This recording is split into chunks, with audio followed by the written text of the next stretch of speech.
تابکاری کی شرح موجود ہے، اور اس بم کے گرنے کے بعد جو لوگ مرے تھے وہ تو مرے تھے لاکھوں لوگ، لیکن اس کے بعد ایک طویل عرصے تک لوگ تابکاری سے مرتے رہے تھے. جو بچے پیدا ہوتے تھے ان کے جسمانی اعضاء موجود نہیں ہوتے تھے، بیماریاں اور خاص طور پر کینسر وہ اپنے عروج پر رہا، اور اب تک اس کے اثرات اس شہر میں موجود ہیں، ان دونوں شہروں میں.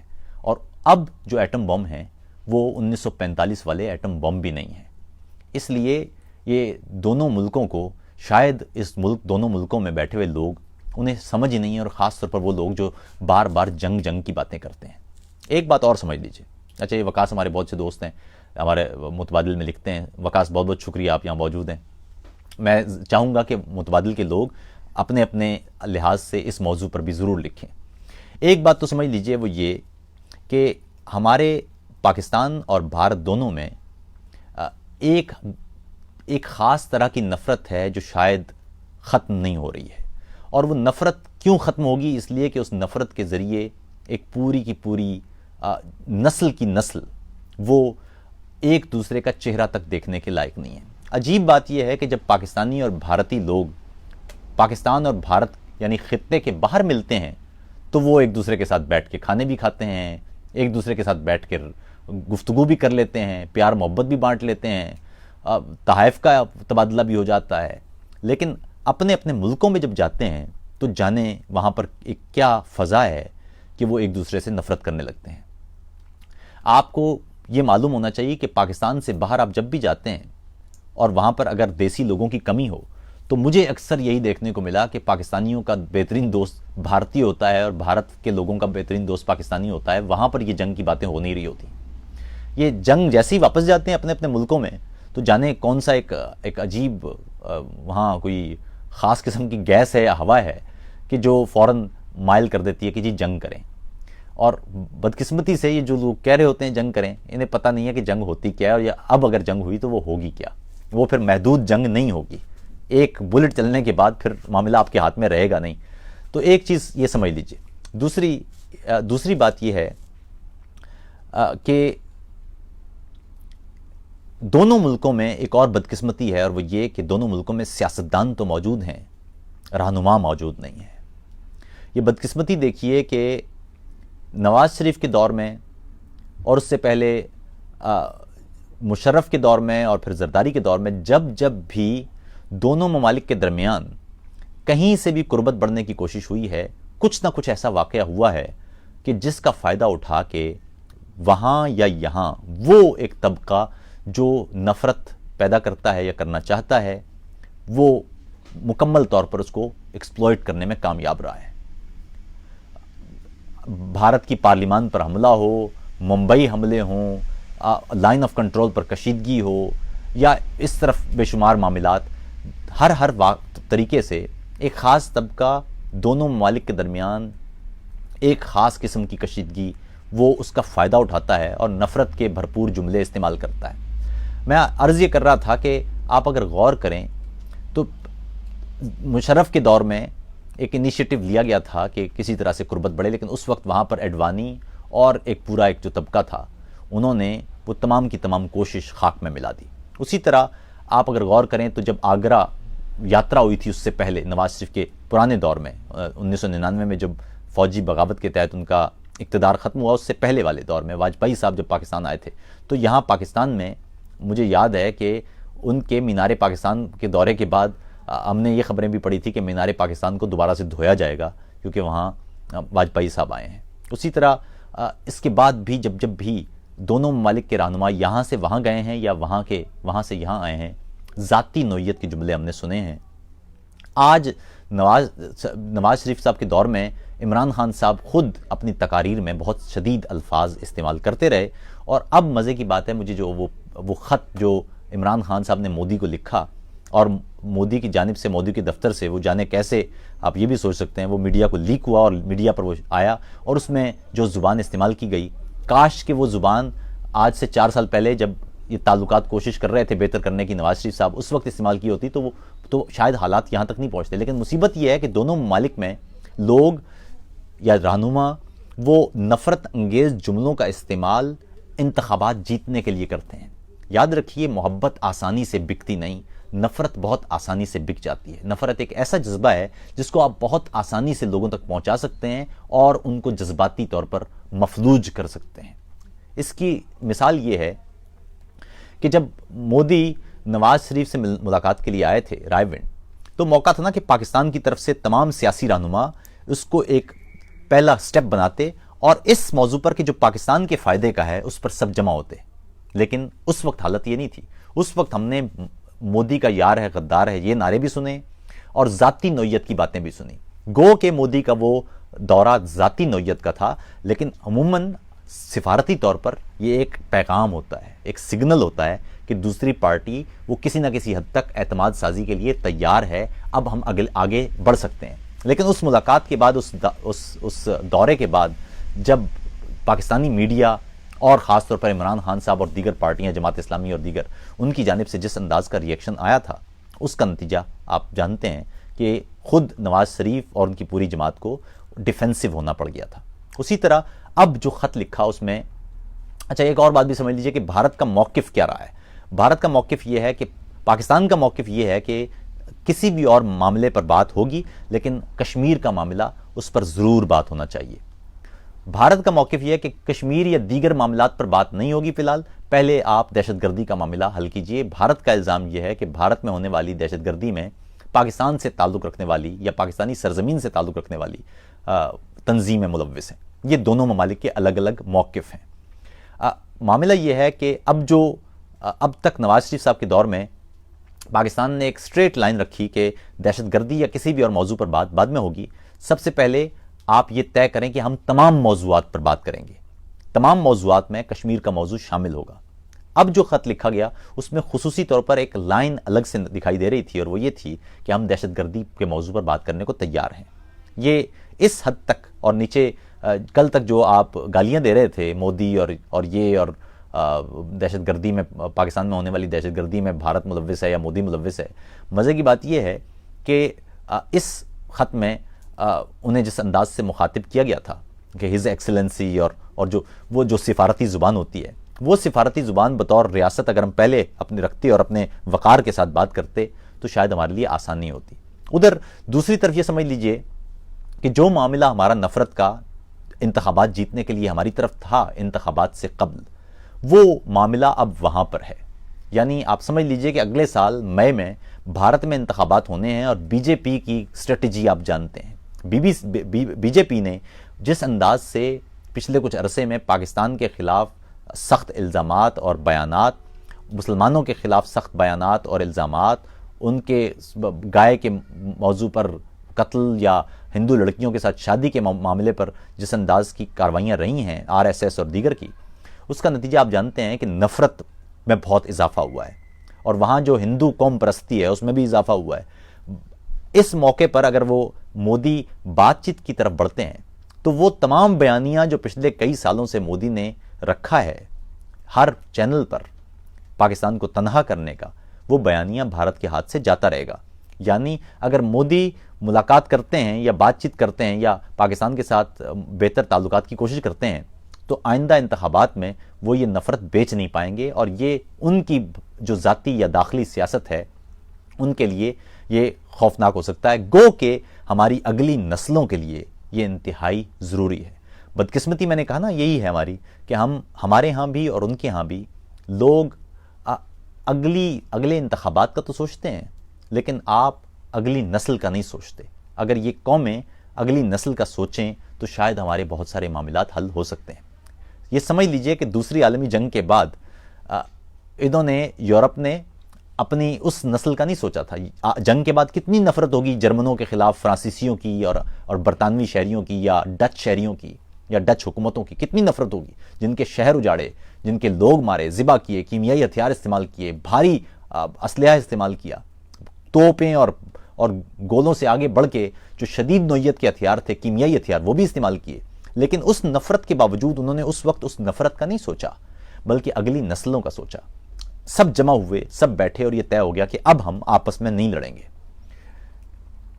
بیرونی علاقوں میں، دوسرے ملکوں میں تو جا کے ان کی حکومتیں تباہ کرتے رہیں گے. لیبیا میں بھی نیٹو پہنچ جائے گا اور عراق میں بھی فرانس اور برطانیہ اور وہ پہنچ جائیں گے. بش، لیکن اپنے اپنے ملکوں میں کبھی آپس میں جنگ نہیں کریں گے، گفتگو ہوگی، مذاکرات ہوں گے. اور نتیجہ یہ نکلا کہ کچھ ہی سالوں بعد یہاں یورپی یونین بن گئی، یعنی ایک عدالت بھی، یورپی عدالت برائے انصاف بھی آ گئی. اسی طرح ان کی کرنسی بھی جمع ایک ہونا شروع ہو گئی. کئی ملک ہیں وہ یورو استعمال کر رہے ہیں، ان کی کرنسی بھی ایک ہو گئی. ان کے جو بنیادی دستور تھے وہ الگ الگ تبدیل کر کے ان کو ایک دوسرے کے قریب کر دیا گیا. یورپی سطح پر قوانین بنا لیے گئے، یورپی پولیس بنا لی گئی، اب یورپی فوج بن رہی ہے، یورپین آرمی. تو ان کے تمام چیزیں آپس میں جڑتی چلی گئیں. ابتدا اس بات سے ہوئی تھی کہ ہم اپنی معیشت ایک دوسرے کے ساتھ جوڑیں گے اور لوگوں کو ایک دوسرے کی طرف آنے جانے دیں گے. تو وہ جو پرانی نفرتیں تھیں صدیوں کی، آپ کو معلوم ہوگا کہ صرف دوسری عالمی جنگ یا پہلی عالمی جنگ کی بات نہیں ہے. یورپ کے اور خاص طور پر مغربی یورپ کے ایک دوسرے کے خلاف حملوں اور شہروں کے شہر تباہ کرنے کی تاریخ کئی 100 سال پرانی ہے. فرانس نے کتنی جنگیں کی ہیں برطانیہ کے ساتھ اور دیگر علاقوں کے ساتھ، اور نپولین کے دور میں کیا کچھ ہوتا رہا ہے، اور اسی طرح برطانیہ کی جانب سے کیسے کیسے حملے ہوئے ہیں. لیکن اس کے باوجود وہ ساری تاریخ، وہ ساری تاریخی نفرتیں، روایتی نفرتیں وہ ایک طرف رکھ کے انہوں نے ایک نئی تاریخ شروع کی. اور حالت یہ ہے کہ اب بریگزٹ کے موقع پر بھی، جبکہ برطانیہ کے شہریوں نے کہا کہ ہمیں یورپی یونین سے نکلنا ہے، لیکن اس کے باوجود کوئی لڑائی نہیں ہو رہی ہے، گفتگو ہی ہو رہی ہے، مذاکرات ہی ہو رہے ہیں. اور مذاکرات میں بھی یہ طے کیا جا رہا ہے کہ بریگزٹ کے بعد بھی جو برطانیہ اور یورپی یونین زیادہ سے زیادہ قربت کس طرح اختیار کریں. اس سے اندازہ لگائیے کہ ایک دوسرے کے ساتھ مفادات کس طرح جڑ جاتے ہیں اگر آپ مذاکرات کا راستہ اپنائیں. ہماری طرف ایسا لیکن نہیں ہے. ہماری طرف دونوں ملکوں میں بچوں کی ایک بہت بڑی تعداد ہے جو اسکول نہیں جا رہی ہے، لوگوں کی بہت بڑی تعداد ہے جسے صحت کی سہولیات میسر نہیں ہیں. تعلیم دونوں ملکوں میں 100% اب بھی نہیں ہو پائی ہے. اسی طرح ہمارا جو بہبود کا سٹرکچر ہے، پینشن کا سٹرکچر ہے، انسانی بہتری کا وہ جو معاملہ ہے، تحقیق اور جامعات کا معاملہ ہے، ہم ہر شعبے میں پیچھے ہیں. لیکن ہم بار بار ایک دوسرے کو اپنے پٹھے دکھا کے یہ کہہ رہے ہوتے ہیں کہ شاید ہم آپ سے جیت سکتے ہیں.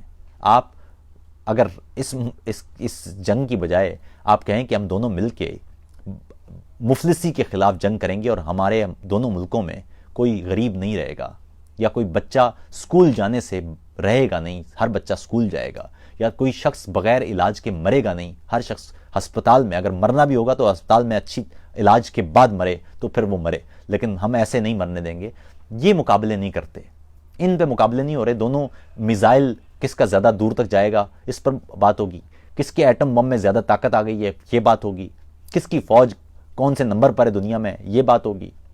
لیکن یہ مقابلہ نہیں ہو رہا کہ اگر بھارت نے چاند پر بھیجا ہے راکٹ، یا مریخ پر، چاند پر چندریان اور مریخ پر ایک اور جو مشن بھیجا، ہم اس سے آگے نکل کے دکھائیں گے یا ہم بھی ویسے ہی کر کے دکھائیں گے. یہ مقابلے ہماری طرف سے نہیں ہو رہے ہیں، اور یہ ہے میرے خیال میں وہ خوفناک حقیقت جس کا ہمیں سامنا ہے.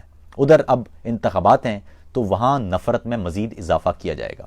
مئی میں مودی چاہتے ہیں کہ وہ دوسری مدت کے لیے دوبارہ وزیر اعظم منتخب ہو جائیں، اور نفرت کا ہتھیار وہ بے انتہا خوبصورتی سے بک جاتا ہے. تو اس لیے مجھے ذاتی طور پر نہیں لگتا کہ دونوں ملکوں کے درمیان فی الحال کوئی دوستانہ تعلق تو خیر دور کی بات ہے، دوستی تو خیر دور کی بات ہے، کوئی قریبی تعلق بھی پیدا ہو سکتا ہے، مذاکرات کا بھی. اگر یہ مذاکرات شروع بھی ہوئے تو مجھے میری ذاتی رائے میں یہ بھارت کی طرف سے مذاکرات پر ہاں بھی وہ شاید اگلے مئی کے بعد ہوگی جب وہ انتخابات جیت جائیں گے، کیونکہ ان سیاستدانوں کا تعلق انتخابات جیتنے سے ہوتا ہے، اگلی نسلوں کے معاملے سے نہیں ہوتا.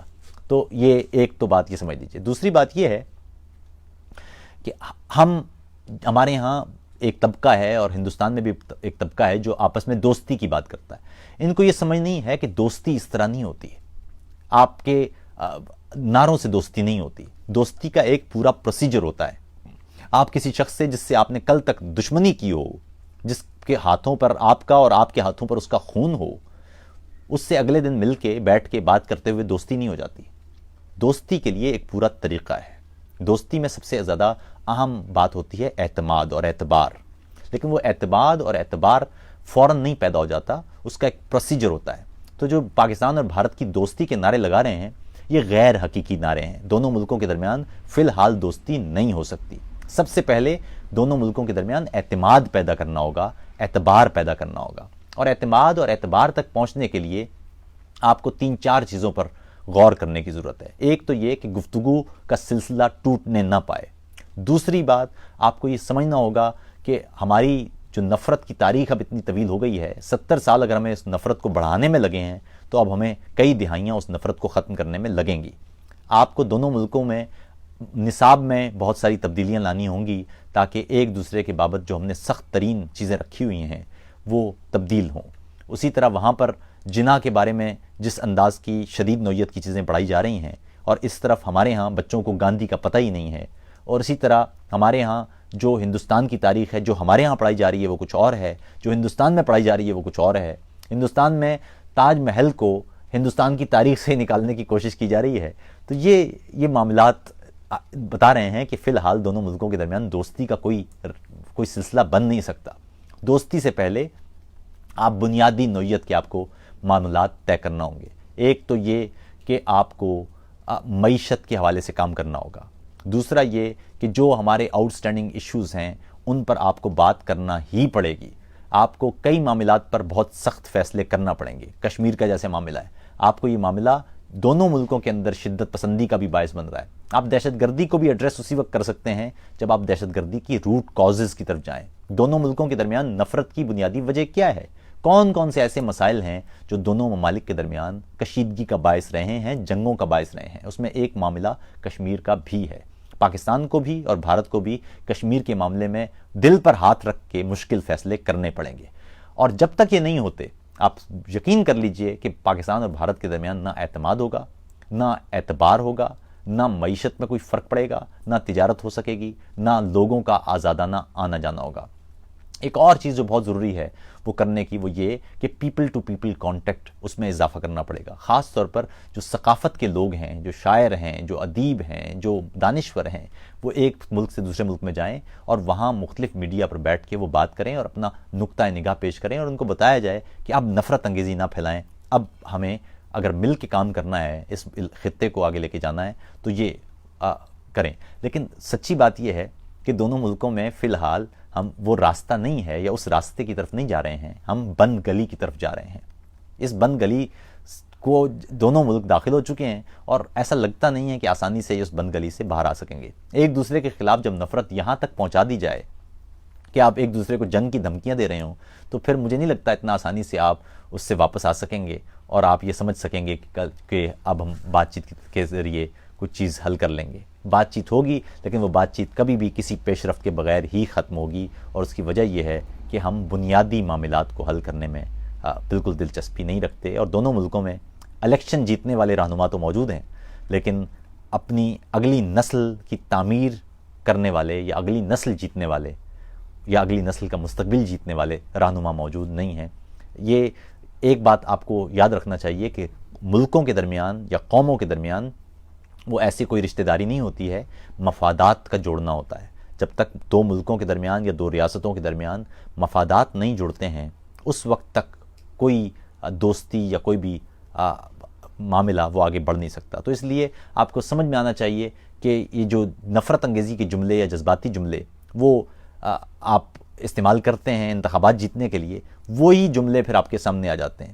نواز شریف وہ بھارت کے حوالے سے وہ ایک عرصے تک الزامات لگاتے رہے تھے، اپنے دور میں جب آئے تو ظاہر ان کو پتہ چل گیا کہ یار ہمیں اس علاقے میں گفتگو تو کرنا پڑے گی، مذاکرات کو کرنا پڑیں گے، لیکن اس وقت عمران خان سامنے موجود تھے اور وہ ان مذاکرات کے خلاف تھے، اور اب عمران خان صاحب مذاکرات کرنا چاہ رہے ہیں، تو اس وقت ان کا جو پرانا بیانیہ ہے وہ اس کے سامنے رکھا جاتا ہے کہ آپ پرسوں تو یہ کہہ رہے تھے کہ گفتگو نہیں ہونا چاہیے۔ شیریں مزاری صاحبہ کے وہ کلپس بھی لوگوں نے شیئر کیے ہوئے تھے جس میں وہ بھارت کے ساتھ بات چیت کے خلاف پارلیمان میں تقریر کر رہی تھی کہ جو بھارت پاکستان میں دہشت گردی میں ملوث ہے اور فلاں ہے اور فلاں ہے، اور واگا بارڈر بھی بند کرنا چاہیے اور کوئی مذاکرات نہیں ہونا چاہیے، اور وہ آج مذاکرات پر تیار ہیں۔ تو جب حکومت آتی ہے تو یہ لوگ مذاکرات کرنا چاہتے ہیں، جب حکومت سے باہر ہوتے ہیں تو یہ اس وقت نفرت کا پرچار کرتے ہیں۔ تو یہ اس راستے سے مجھے نہیں لگتا کہ دونوں ملکوں کے درمیان کوئی بہتری ہو سکتی ہے۔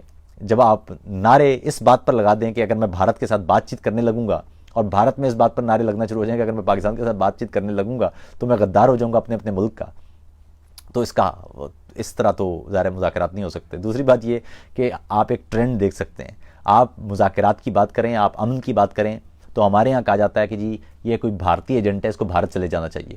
ادھر بھارت میں کوئی شخص پاکستان کے ساتھ امن کی بات چیت کرے، بات کرے یا مذاکرات کی بات کرے، اس کو کہا جاتا ہے یہ ISI کا ایجنٹ ہے، اس کو پاکستان بھیج دینا چاہیے. تو اس حد تک جب نفرتیں ہوں اور اس حد تک آپ ایک دوسرے کے مخالف ہوں، تو مجھے نہیں لگتا کہ آپ آسانی سے وہ نفرت جو آپ نے پیدا خود کی ہے اسے آپ ختم کر پائیں گے. یہ اتنا آسان نہیں ہوگا. اس کے لیے میڈیا کو بھی اپنا کردار ادا کرنا پڑے گا، ہمارے نصاب تعلیم کو بھی تبدیل کرنا پڑے گا، حکومتی سطح پر بھی ہمیں کڑوے فیصلے کرنا پڑیں گے، اور دونوں ملکوں میں عوام کو اب سچ بتانا پڑے گا کہ آپ سے اب تک ہم 70 سال سے مسلسل جھوٹ بولتے آئے ہیں، سچ یہ ہے. تو یہ جب تک نہیں ہوگا، اس میں آپ کو پولیٹیکل اکانومی کو بھی انوالو کرنا پڑے گا، آپ کو سوشو پولیٹیکل سچویشن کو بھی انوالو کرنا پڑے گا، آپ کو جیولوجیکل اور جیوگرافیکل سچویشن کو بھی انوالو کرنا پڑے گا. تو اسی صورت میں ہم یہ آگے بڑھ سکتے ہیں. اس کے علاوہ کوئی اور راستہ نہیں ہے. یہ اس موضوع پر مجھے بات کرنا ہے، لیکن میں ایک بات بتا دوں، بھارت کے لوگوں کو بھی سمجھ میں آنا چاہیے، جنگ کا جو بھی نعرہ لگا رہا ہو وہ سمجھ لیجئے کہ وہ بھارت کے ساتھ مخلص نہیں ہے. اور اسی طرح پاکستان میں کے لوگ وہ بھی سمجھ لیں کہ جو پاکستان میں جنگ کا نعرہ لگا رہا ہو، سمجھ لیجئے کہ نہ وہ پاکستان کے ساتھ مخلص ہے، نہ وہ پاکستانی قوم کے ساتھ مخلص ہے. یہ سمجھ لیجئے جنگ کا نعرہ لگانے والا وہی آدمی ہوتا ہے جو ذہنی طور پر یا سفارتی طور پر زیرو ہوتا ہے. بڑی بڑی جنگیں جو میدانوں میں جیت بھی لی جاتی ہیں، وہ کبھی کبھی میز پر ہار دی جاتی ہیں، کیونکہ آپ کے سامنے جو شخص بیٹھا ہوتا ہے وہ آپ سے بڑے دماغ کا آدمی ہوتا ہے. اسی طرح کئی بار میدانوں میں جنگیں ہار کے میزوں پر وہ جنگیں جیت لی جاتی ہیں، کیونکہ میزوں پر بیٹھ کر ہی فیصلے ہوتے ہیں، اور میزوں پر کیے ہوئے فیصلے ہی وہ قوم کی تاریخ اور روایت بنتے ہیں، یا اقدار طے کرتے ہیں، یا مستقبل طے کرتے ہیں. اپنا خیال رکھیے گا. گفتگو آپ سے ضرور ہوگی. کل میں دوبارہ کوشش کروں گا کہ کچھ وقت نکالوں اور آپ سے بات کروں. کوئی سوال ہو، کوئی پیغام ہو تو وہ ضرور پہنچا دیجیے گا. میری خواہش ہوگی کہ وہ ایک تو یہ کہ یہ جو بیٹھک ہے اسے بھی آپ زیادہ احباب تک پہنچا دیجیے، کیونکہ یہ پیغام لوگوں تک پہنچنا چاہیے. اپنا خیال رکھیے. آداب. السلام علیکم.